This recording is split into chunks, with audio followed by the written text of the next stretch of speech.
Hey guys, Jason here with a word to the wise. I have been doing a lot of listening into the Book of Enoch, and I've been kind of just concentrating today mainly around chapters from about 96 to the end, which is it's like 108, I believe.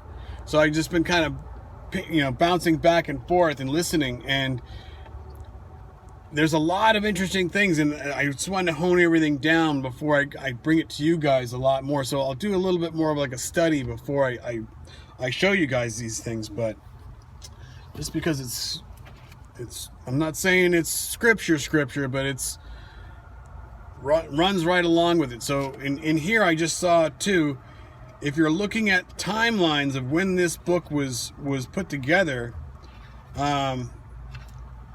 a lot of people say, "Oh, well, how could it be like it's not like in the saying, what is it, the ancient sea scrolls or whatever they found?" No, a lot of this is a lot of the chapters are the oldest pre-Maccabean portions, all the way up to chapter 25, I think it says here, and then later chapters are the dreams and visions, the luminaries, but that. Even the dates in here, 165 to 161 BC, 110 BC, 105 to 64 BC, and then the last portions are pre-Christian. And I mean, some of these are like fragments. They're not even, Books of Noah, a fragment, or a fragment A. Fragments of the books of Noah, chapters 106, 107, 108.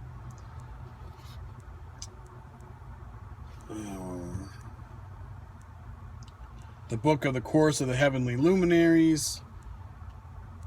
Enoch's journey through earth and Sheol. Book of Enoch. So, I mean, it's after the Old Testament, and I'm not 100% on the years of all the minor prophets, but I think for Isaiah, Jeremiah, Daniel, and those major prophets, I think definitely it's after them. But some of those in the Bible, I'm not sure the years, because I believe there was a couple at the end of the minor prophets that were pretty close to this timeline, and I'm not 100% on that either. I've never really known all those. But I got just two readings I want to show you. If you know Revelation 14, where it talks about the three angels, I've shown that many times, and then it talks about the great harvest. And there was one angel that came with a sickle and cut down, and then another angel came and cut down, and it was like the blood out of a wine press. And the blood, I'll show it here, and the blood rose up to the horse bridles. And it was 1,600 stadia long. I think it says, like, it's kind of like miles or something. I'm not sure. But this is chapter 100 in the Book of Enoch. So I'll leave that up there for you guys to kind of follow along. And if you know Matthew 24, where brother against brother, kingdom against kingdom, nation against nation, I'll kind of just paraphrase. Matthew 24. And I believe if you know Isaiah 19, it talks about the burden of Egypt. And the carrying on of the spirit of Egypt, and I believe in that it talks also about kingdom against kingdom and brother against brother. And I'm not sure if that's like brother as in blood brothers, or if it's talking about like your neighbor, how you're not to hold one above another. We're all brothers on the earth. We are all to try to benefit and help each other with the gospel. So chapter 100 in Enoch here, and just follow along. And in those days, in one place, the father together with their sons shall be smitten. The brother one with another shall fall in death, till the streams flow with their blood. For a man shall not withhold his hand from slaying his son, and his son's sons, and the sinner shall not withhold his hand from his honored brother. From dawn till sunset they shall slay one another.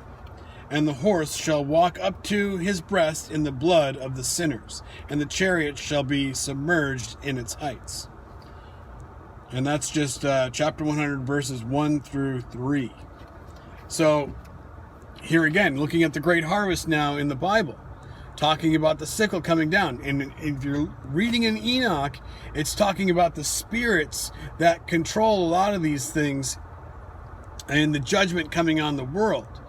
And he shall make man fight against man, which was what Jeremiah was talking about. That's why we talked about this so many times. And now seeing this and listening to it, you can kind of see that is what is also being possibly spoken in that great harvest. A lot of people say, well, it could be a massive depop that happens on the world, but they know about it because the fallen have come, and I'll get to that in a second too.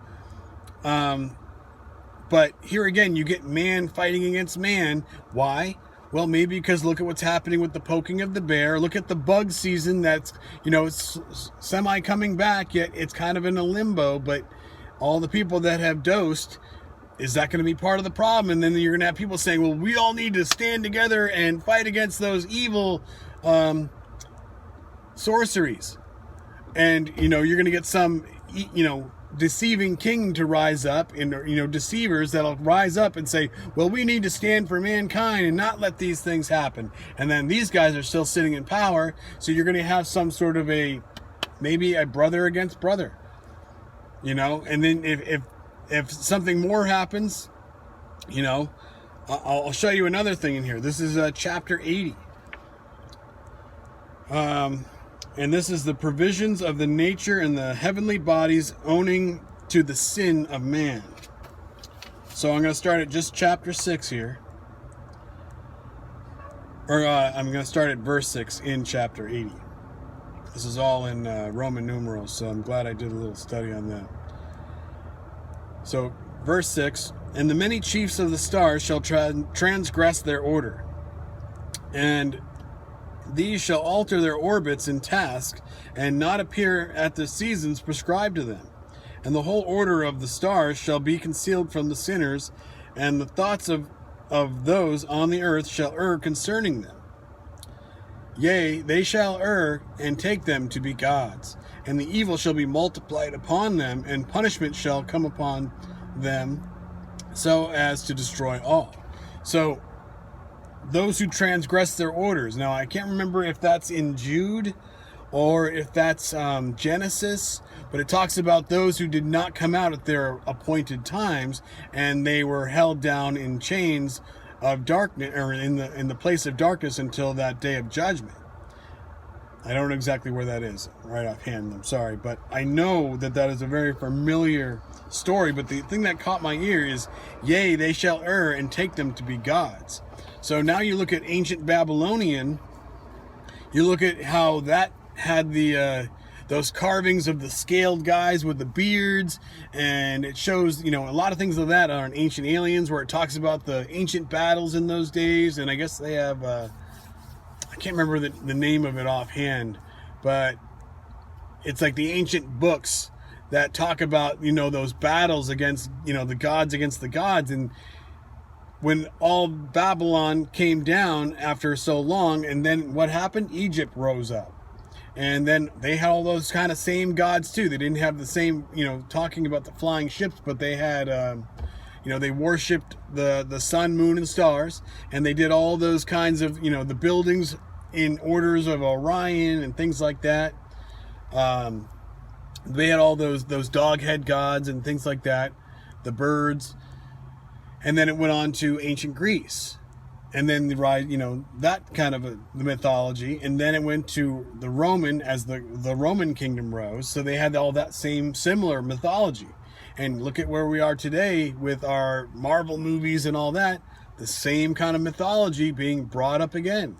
The lightning gods and the mechanical ones, and part man, part beast, and look at the X-Men series and all that. They've made light of all these things into air. And so now just imagine, you have people like NASA say, oh, well, look, we're tracking some sort of a thing that's coming out of the sky, and like the world stood still, some sort of a ship that's coming at a monumental speed, and all of a sudden it's going to just go, whoa, it stopped, or it's slowing down. And what are they going to say? Oh, well, here are some aliens, and then the aliens start telling us, oh well, we came here to your planet thousands of years ago or millions of years ago, and we had to destroy your dinosaurs because we knew that they weren't able to, they didn't have the brain power to do what we needed. So we came back later when the monkeys had developed, and once we started changing their DNA, and look, now they've evolved for thousands and hundreds of thousands of years, and now look, you guys are coming along. So another 1,000 years, you guys will be, you know, moving things with your mind or something. You know, they're gonna come out with some great lie, but you guys just got to keep carrying on and let us kind of help you guys evolve more and more. And we came with boosters, you know, to help you evolve even more. Imagine. And oh well, you know, because we are gods, you guys have to worship us and take a stamp on your hand, so that way we know you're with us and not against us, and we know where you are at all times, and we can track you with satellites and blah blah blah. Just saying. And